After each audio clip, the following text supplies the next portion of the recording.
will be live within the minute. Within the minute.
We got some good news for you tonight. I'm just sharing the link. I suggest you share the link too. As you can see, right now, Facebook is doing its usual 6 o'clock shutdown where they're trying to keep Mac's Public House from populating, so feel free to share it. Remember, they censored me on Friday, so we're going to have some fun tonight.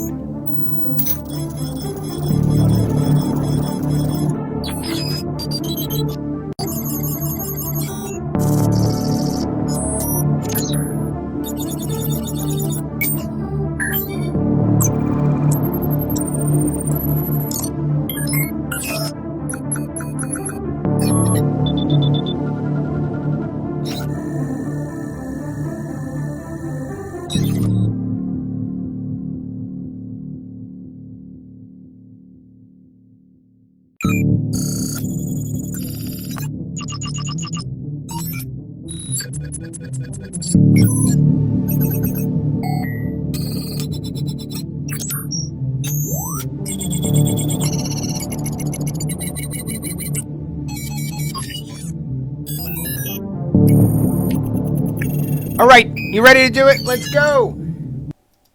Welcome to the news show. We the people are the news. At Interpreting the News is where it's at. This is the best news program. You're going to hear half of the stuff you're going to hear tonight on the main programs before it even happens. And it's in the palm of your hands. I tell you to share it because Facebook limits how many people find out about this between the hours of 6 p.m. and 7 p.m. because they know we go live on Mac's Public House page. Oh, the shadow ban, and oh, the web we weave as humans if we have different opinions. So we're going to get right into it. Something big happened. All right. Well, here's Mitt Romney weighing in before it happened. After careful consideration of the respective counsel's arguments, I have concluded that President Trump is guilty of the charge made by the House of Representatives. President Trump attempted to corrupt the election by pressuring the Secretary of State of Georgia to falsify the election results in his state. President Trump incited the insurrection, or if you ask Chuck Schumer, the erection, against Congress by using the power of his office to summon his supporters to Washington on January 6th and urging them to march on the Capitol during the counting of electoral votes. He did this despite the obvious and well-known threats of violence that day. President Trump also violated his oath of office by failing to protect the Capitol and Vice President and others in the Capitol. Each and every one of those conclusions compels me to support conviction. Well, there's this thing called rhino, Republican in name only. Mitt Romney is a rhino, and it's been a pretty fast descent to that status if you're following politics. I had to write back to Mitt Romney, and this was my post back to him. Mitt Romney, just a suggestion, change parties. You can easily confuse the Dem constituency and have a chance of getting reelected. They love corrupt old rich men. I'm sure I am not the first to tell you. Republican voters will never vote for you again. Just an observation about how your political career is over. After careful consideration, of course. LOL. All right. Well, where did we go from there? Right? Well, we have the cartoon here. They're impeaching Trump again, and you see Biden throwing the wrecking ball through the wall that is America. All right? So that's where we've been at, but then there's this. Trump is acquitted, and Alyssa Milano and everyone else is melting down. It's a sad day in America. Okay, again, I know this is hard for the other party at times to remember, but as an adult, you are accountable for you and your actions. At the end of the day, It's you and your actions that you are accountable for. If Donald Trump told me to jump off of a fucking building, that was easy. I would not do it. Again, for the new viewers, I hit that every time I curse.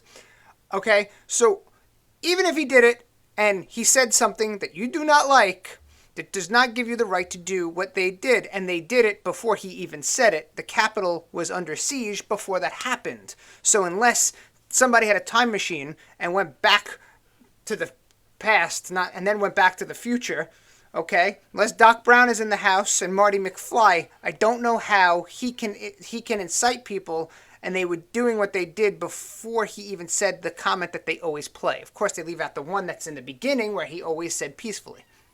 So, of course, Hollywood elite and all of the stars are very upset by this, but we're going to get into how upset they truly are, because that is the meat of it, the reality of the companies and everybody behind this. We all know what happened with Gina Carano. I talked about it.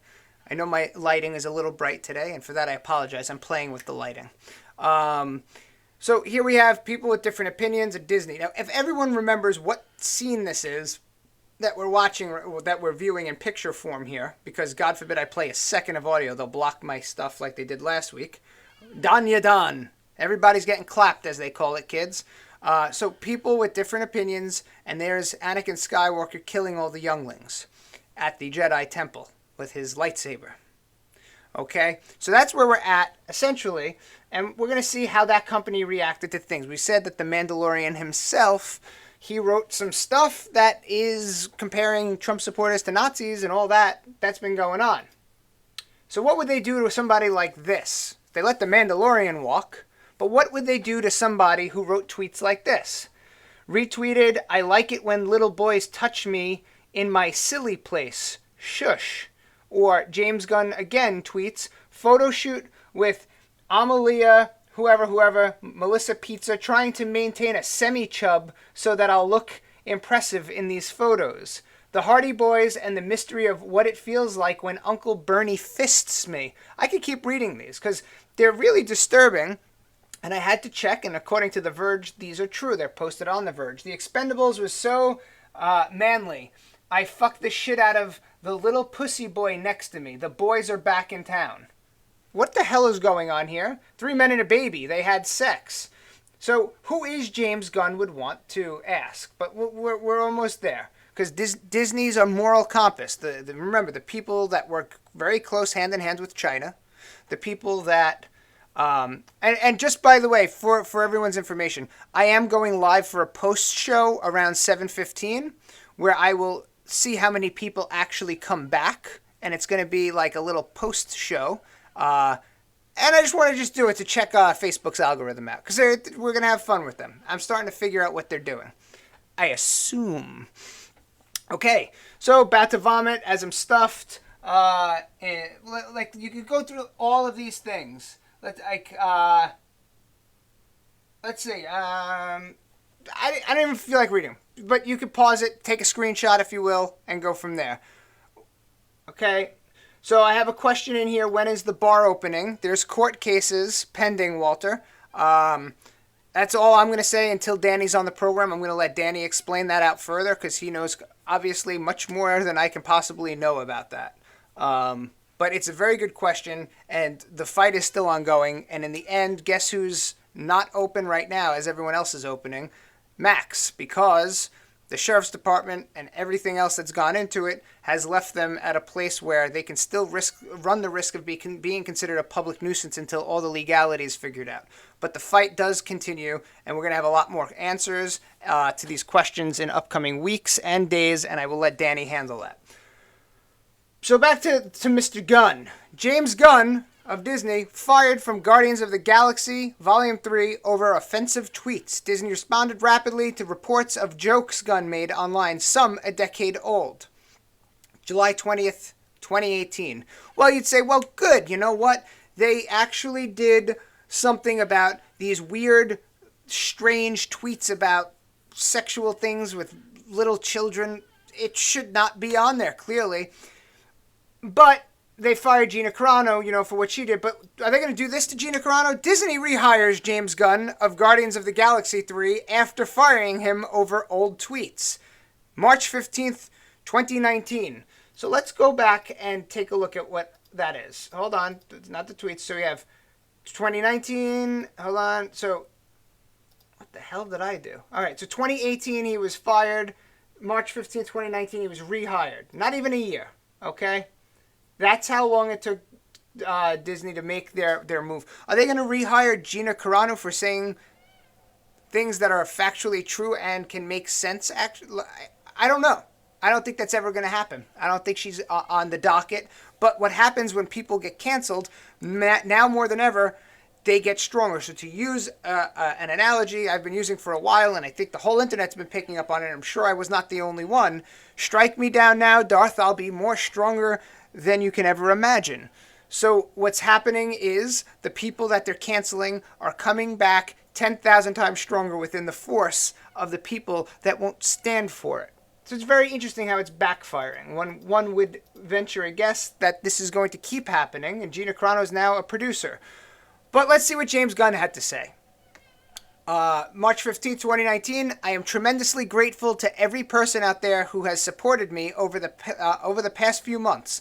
I am always learning and will continue to work at being the best human being I can be. I deeply appreciate Disney's decision, and I'm excited to continue making films that investigate the ties of love that bind us all.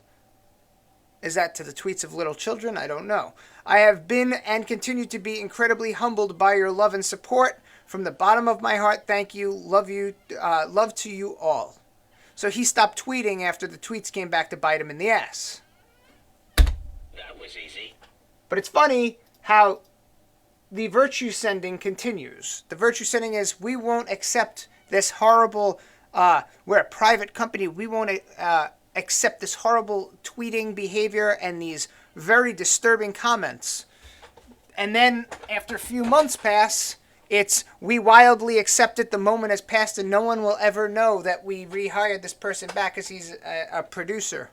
And nobody really is paying attention to who's producing the movies. Interesting. Very, very, very interesting. All right.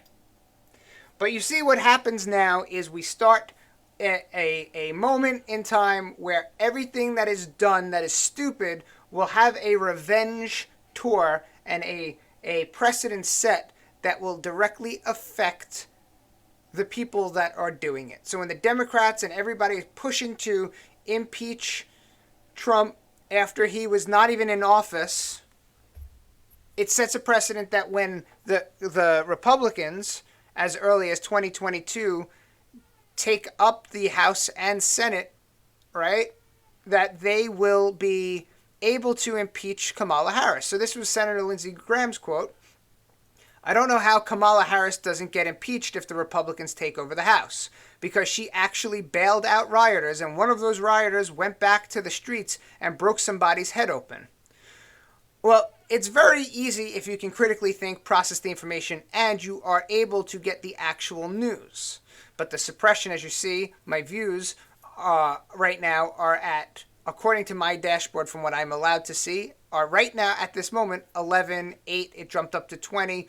On Friday when I went on in a different hour bracket, it was likely not the fact that I was on in a different hour bracket, but Facebook had just blocked the entire thing, deleted everything that I had the whole hour show, and I went back on when they did not expect us to be live, so the algorithm won't let that through because plausible deniability. Again, what I'm saying is conjecture at best. I understand that. But there's no way for us to know. How can we ever possibly know unless we had somebody inside of Facebook that reached out to James O'Keefe and blew the whistle on it? Like, it doesn't make any sense. But back to this, the precedent is no one gets to know these rules. No one gets to know these actual information. And here we are. They set a precedent. And now when the Republicans do it, they're going to say, why in the world are they trying to impeach Kamala Harris? And they'll cover up the fact that the bail fund that they set up for violent rioters who were posing as peaceful protesters, can't peacefully shoot somebody. You can't peacefully burn a building down. You can't peacefully loot. That's not reality. That's in new definition La La Land that started to escalate last year. So they set a precedent, and you don't think that there's a chance that this actually happens, you're crazy. It can absolutely happen. So here we are Friday at the White House. We have Kamala Harris, we have Joe Biden, and then the guy on the couch that we see the side of his head is the guy on the sign behind me, Lord Andrew Cuomo of New York State, the governor. The man is completely right now riddled in controversy and corruption, and he's at the White House, and nobody's going to be making any reference to what he's done. Nobody's even talking about it outside of specific news organizations and articles that are not going to be front and foremost in your face at the moment, compared to where they should be. This should be the talking point of every news station, breaking news, and this man should be completely being investigated and without any delay. Again, if Trump did this, not a chance. Not a chance. He'd be done. He'd be out of office, impeached, and they'd have a real impeachment case. For once, they'll have a full, real, indelible impeachment case. Right now, he's 2-0 with victories. Some people already have put up memes, and I was talking about it this weekend. And everybody that keeps getting canceled should just get awards at this point, because it means that you're saying things, well, depending on what you say, of course. Mr. Gunn should not get an award. He was the one person that can actually be fired for what he said for real and investigated. But so Cuomo's at the White House, and we know Biden has put a lot of love toward Cuomo in the past, supported him immensely, thinks he's doing a great job, and that's what leadership looks like. Leadership to the Democrats these days look like smoke, mirrors, lies, and corruption, and that's exactly what we've been dealing with. And if you don't use your critical thinking, you can't see past that brainwashing that I always tell you about. Thus, you believe it. You think it's the picture of amazingness, but it's not. And again, it needs to be discussed. But what did Biden do all weekend? Well, Biden played Mario Kart with granddaughter during Camp David getaway. Now, everyone's going to say, John, are you being mean? Are you talking bad about somebody playing Mario Kart? No. Matter of fact, there's nothing wrong with playing Mario Kart.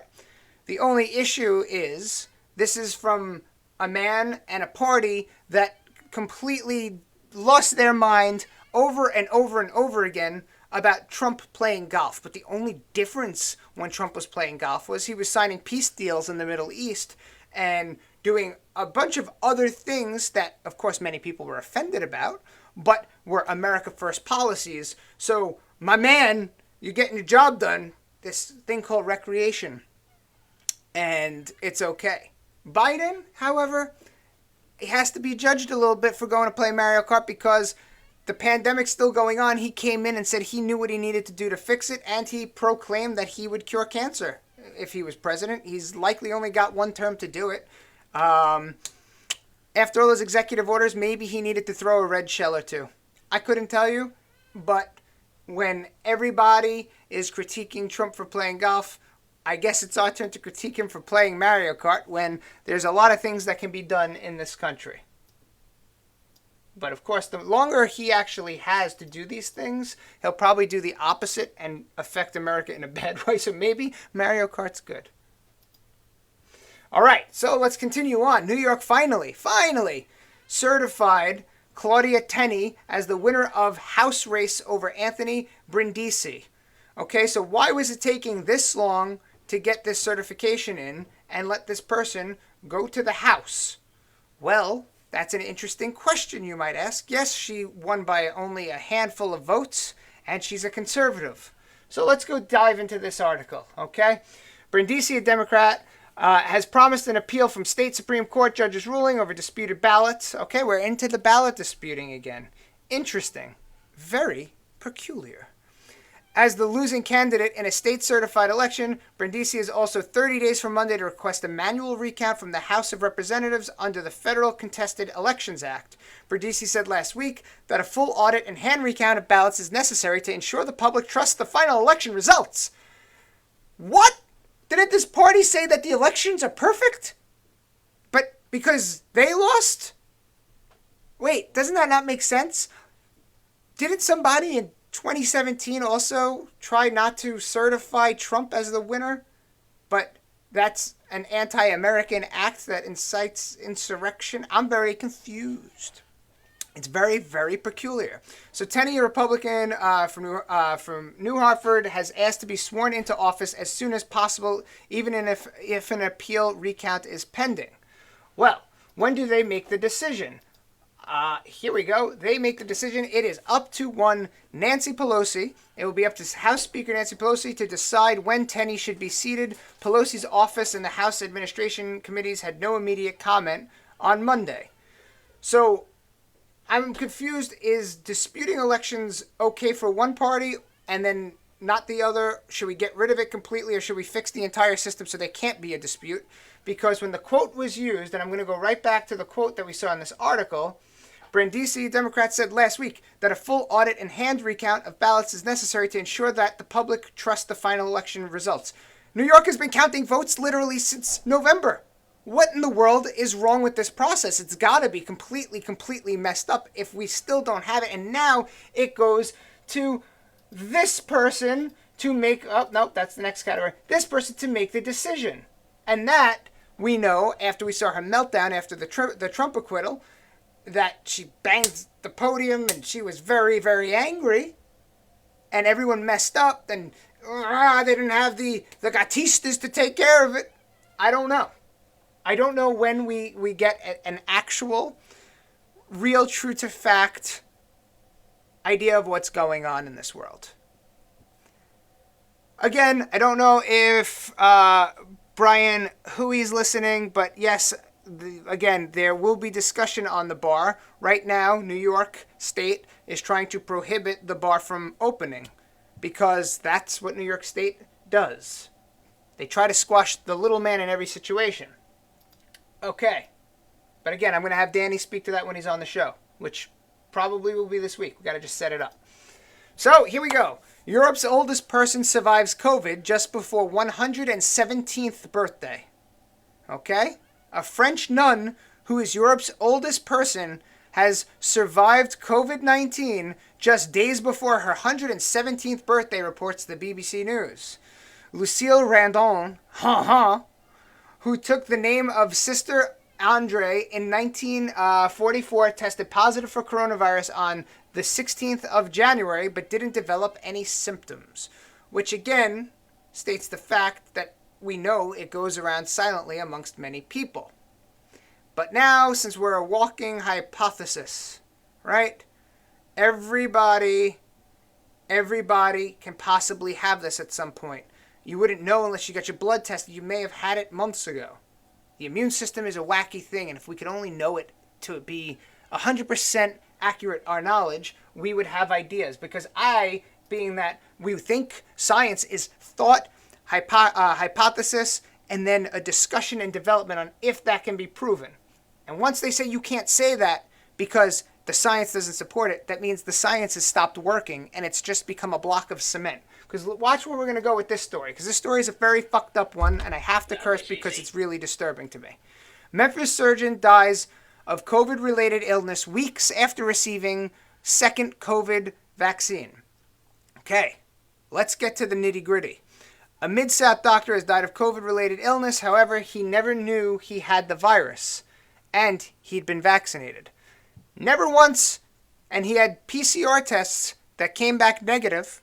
Clearly worked in the hospital, never knew he was even sick at any point, went and got the vaccine, got the second vaccine, and weeks later died. How is that possible, right?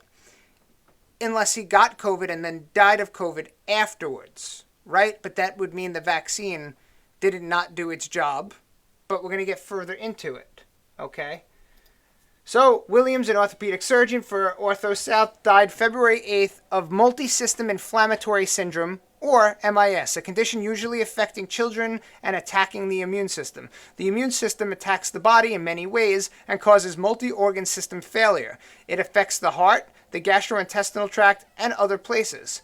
All right, so he tested positive for COVID antibodies, meaning he had COVID at one time, but he never knew it.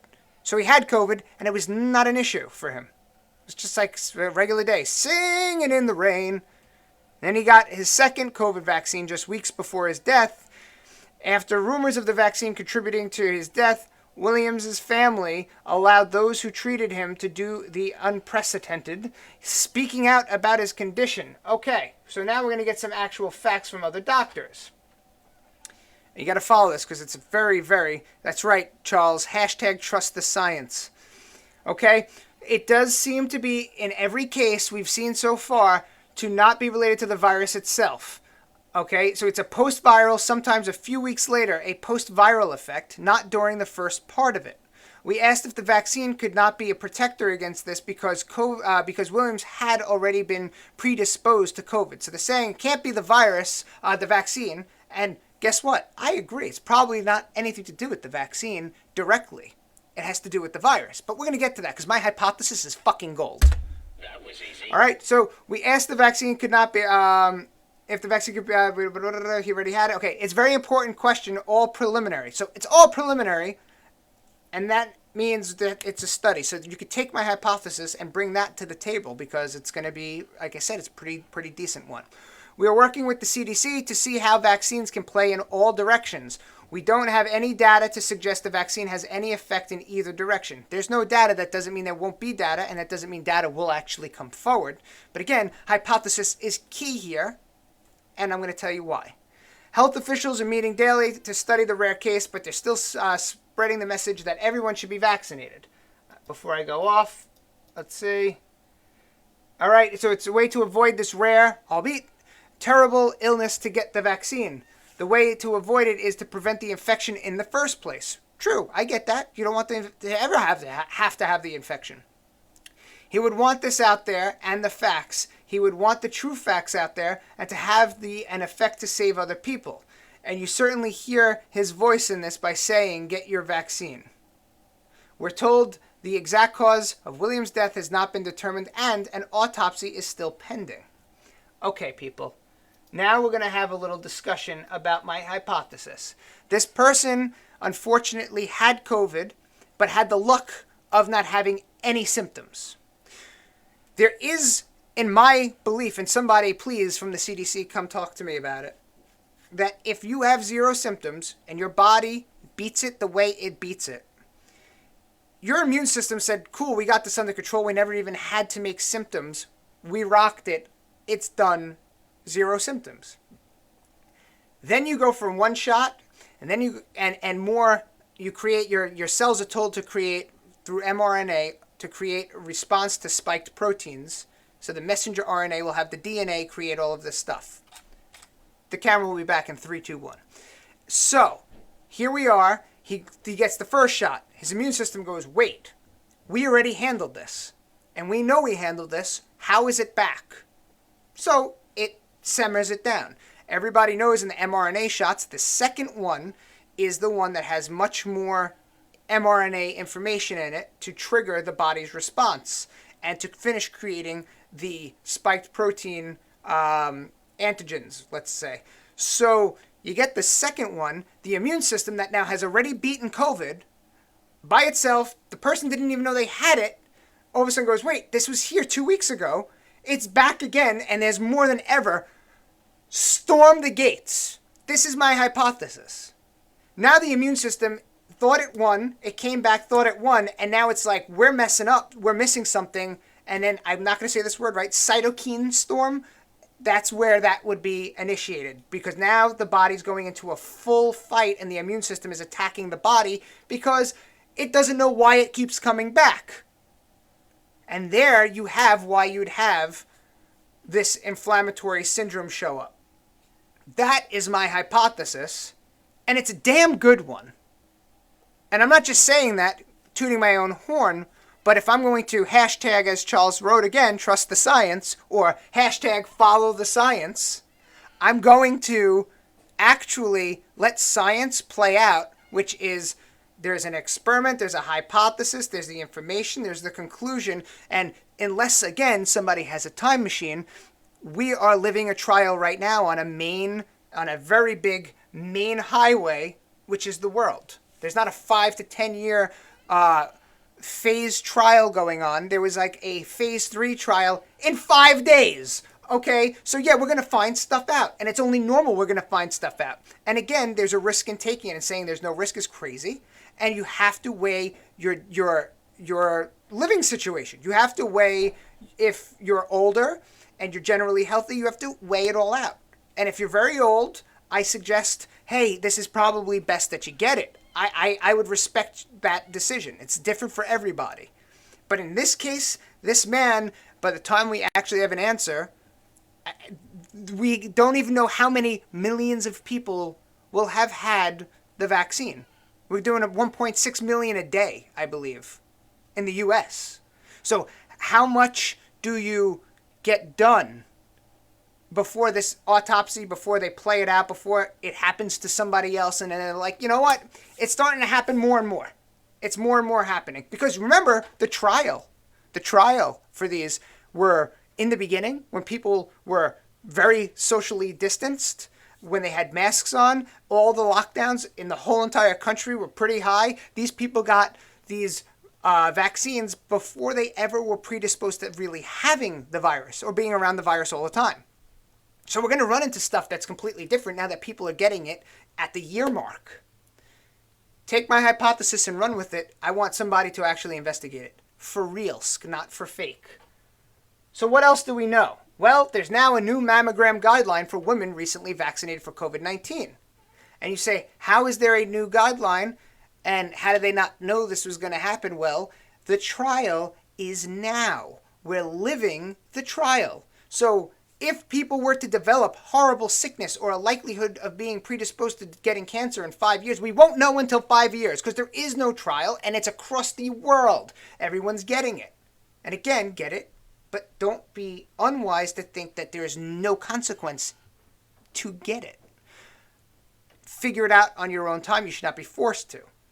So the new mammogram guideline came out because, let's dive in. In the past 4 weeks, doctors have seen swollen lymph nodes on screening mammograms of women who have recently been vaccinated. Well, this is getting interesting. Let's go further into it. Whenever we see these on normal screening mammogram, we call those patients back because it can either mean metastatic breast cancer, which traveled to the lymph nodes, or lymphoma or leukemia. While inflammation in the body's normal is the body's normal response to a vaccine, Dr. Parkinson says it's surprising how many swollen lymph nodes they've been seeing. With the Moderna vaccine, it's about 11% after the first dose and 16% after the second dose. We believe it's comparable for the Pfizer vaccine as well. In response, Intermountain rolled out new guidelines in accordance with the Society of Breast Imaging. Women should get their mammogram before their first dose of the vaccine or wait 4 weeks. And I've read now, I did more research, it's actually 4 to 6 weeks after their second dose of the vaccine. We don't want these patients to get a false positive to have this sort of alarm. If there are worrisome symptoms such as suspicious lump, Dr. Parkinson says don't delay getting a mammogram, which if you ever feel anything, don't delay, go right away. That could be a catchphrase. Don't delay, go right away. So yeah, there's more and more stuff coming out as the days go by because how could there not be? We're living the trial. So this is one of those things that are coming out. Let's see, I got some more comments. No long-term testing, not getting it. Brian, I'm with you. I honestly, the mRNA vaccines, in my opinion, again, everyone's entitled to their own opinion. I don't cancel people, and I don't judge people. And the people that decide to get it, I think they're terribly brave and probably doing a good deed for society, but risking a lot. People that get vaccines and tested, not vaccines, drugs, and they go into the trial, and they go, oh, the drug didn't work at all. Like, some people found out that Viagra, I think they said, was supposed to help something completely different, and it ended up, all it did was give everyone erections. So there was a lot of people with some fucking wood.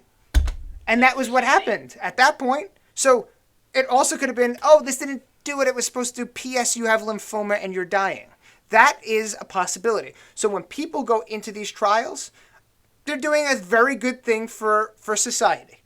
When you're taking this type of vaccine, you're doing a good thing for society and possibly saving yourself. But there's much, much, much risk involved as far as the human eye can imagine. High blood pressure. So there's a high blood pressure medication, which is normal because if you take Viagra with the stuff that you put on the tongue, nitro or whatever they call it, you get like crazy drop in blood pressure and drop dead. That's why before they give that to you, if you're having a heart attack at the hospitals, it's always a known thing. It's been in movies. They ask you, have you taken any Viagra, so they don't accidentally kill you by giving you your medication. Okay, so we're moving on. This is going to be a fun little section. It's going to be, how can we F this up? Well, here we go. New Jersey voted to legalize weed in November, and it passed. Nitroglycerin, thank you. Weed legalization bill inches closer to approval in New Jersey after a long wait. So in November, everyone was like, yay, we could get stoned. We're going to open up our recreational thing. They already have medicinal. So we're going to open up our recreational thing. And we're going to start getting tax money, and everything's going to go good. Maybe we could fix the problems with not getting, basically overspending by taxing people on weed, since we can't really just keep taking it out of their income, because how much can we possibly take, right? And I heard somebody recently say that when they retire, they have to leave Jersey because they don't want to spend all their money on high taxes and paying for other people's schools, and that person votes Democrat.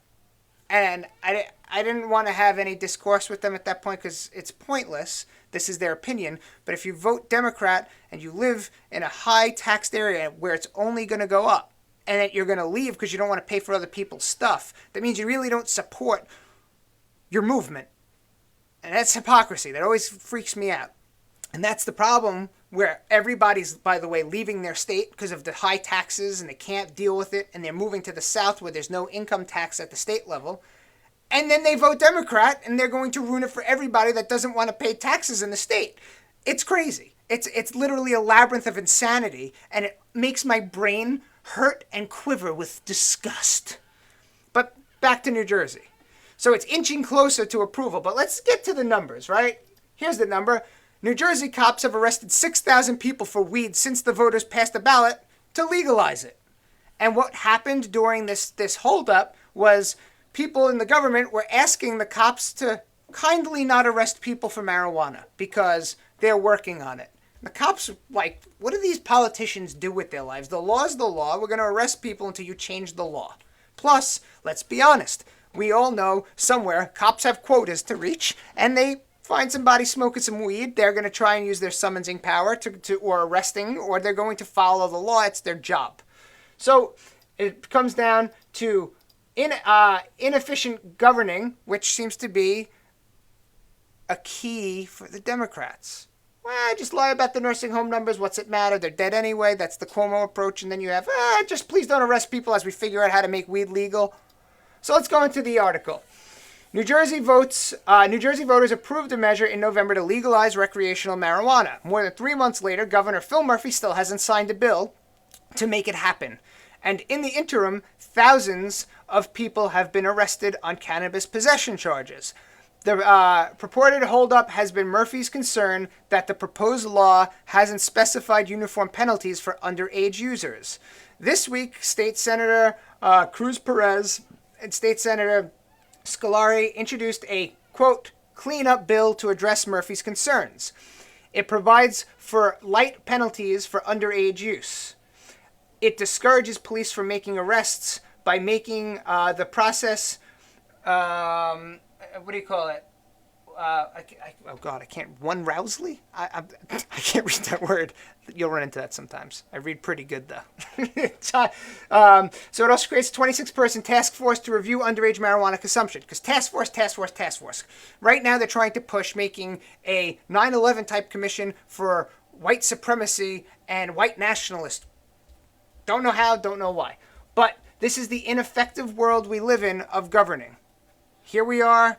And you would think that if you thought it was going to pass, you'd have a plan in place. Like, when they're deciding to pass laws and you say, what pork's in the bill, what's earmarked, and then it's, wait a second, I know what it is.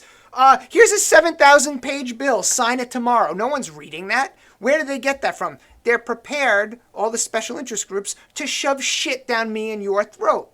But here, they couldn't be prepared for you to smoke a J. That was easy. That was when I said the S-H-I-T word. So yeah, this ineffective world of governing is mind-blowing. And they're never prepared, it seems.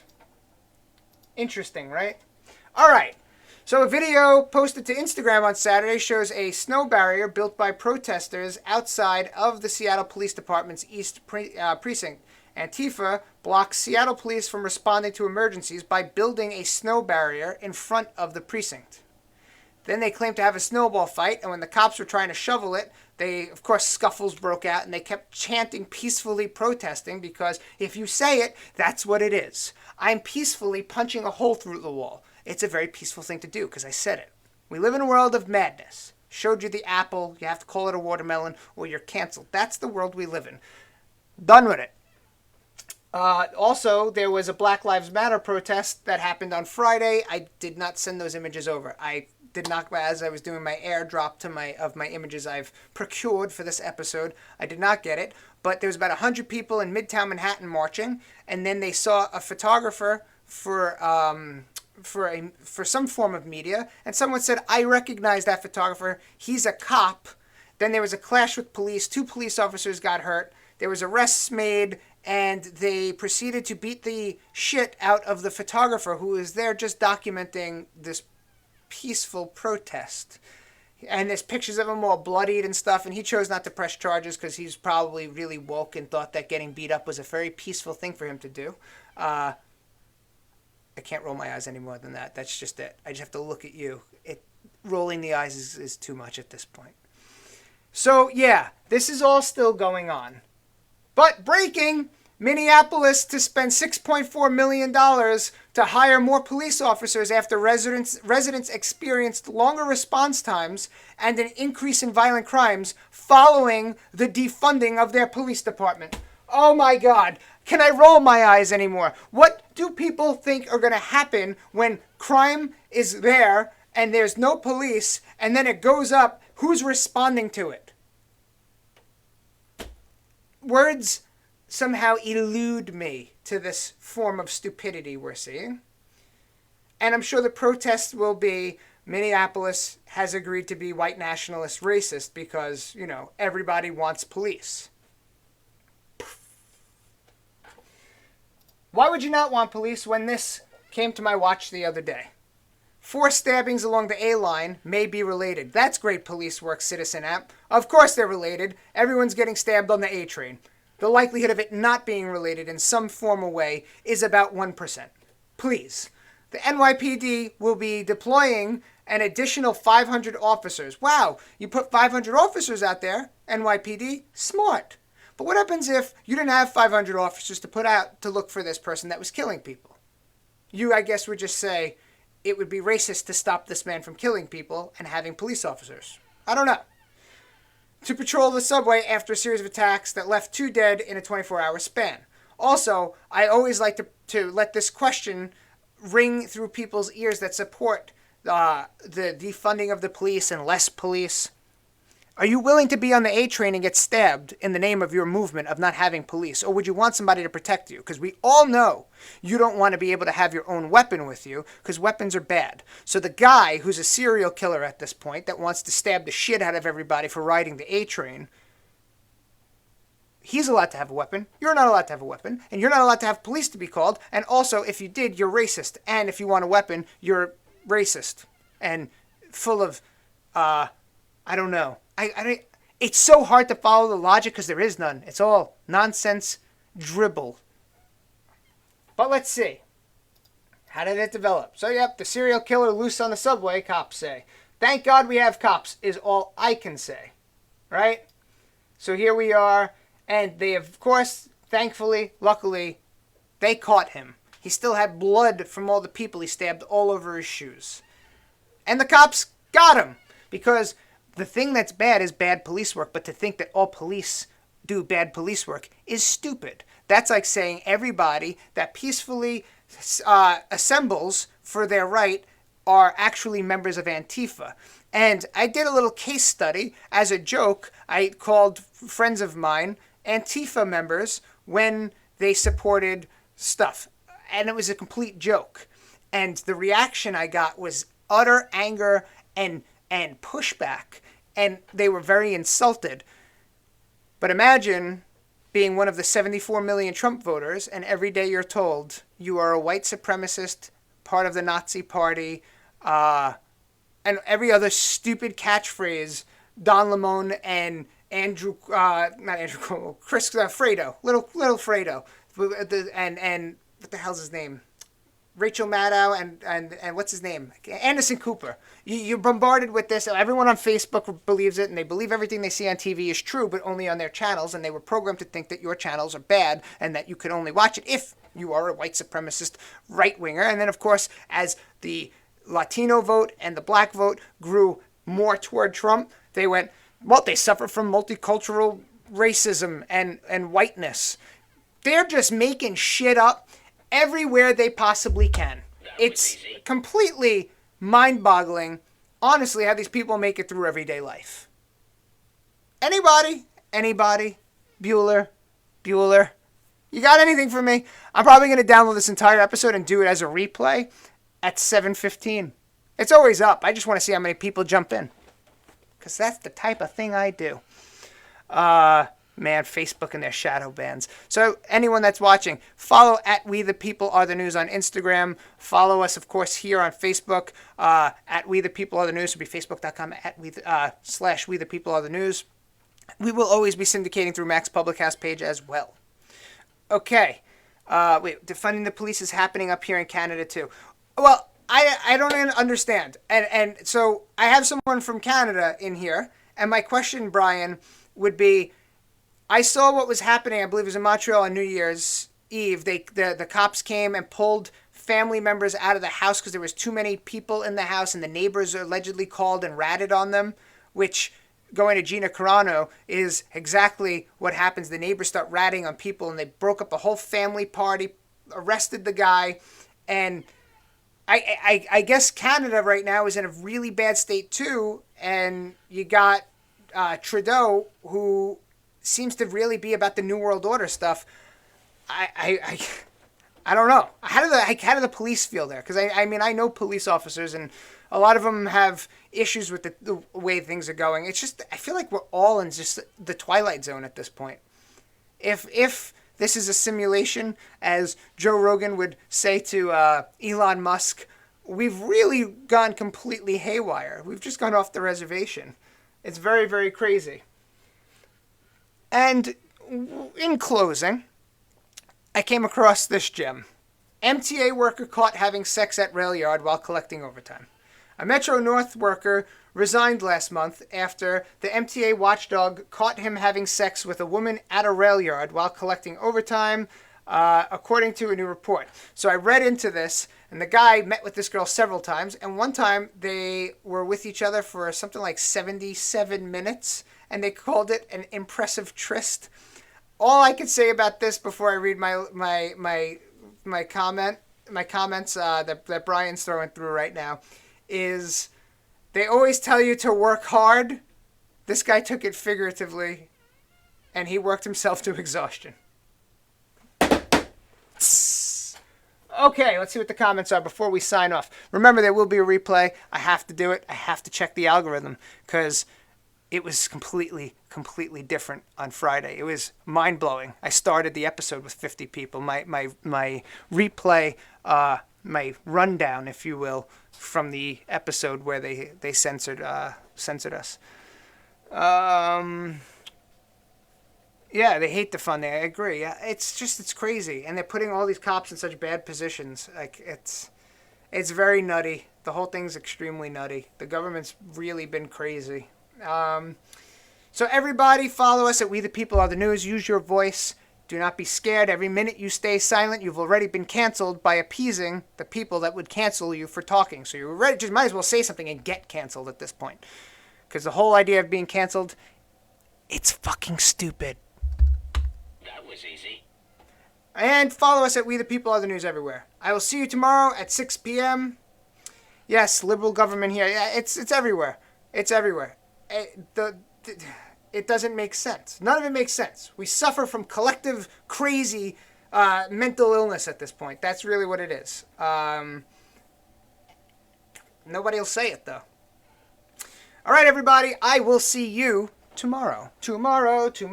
I'm sure people like Governor Cuomo will give me more news for you tomorrow. It's only 23 hours away. Peace, everybody. See you soon.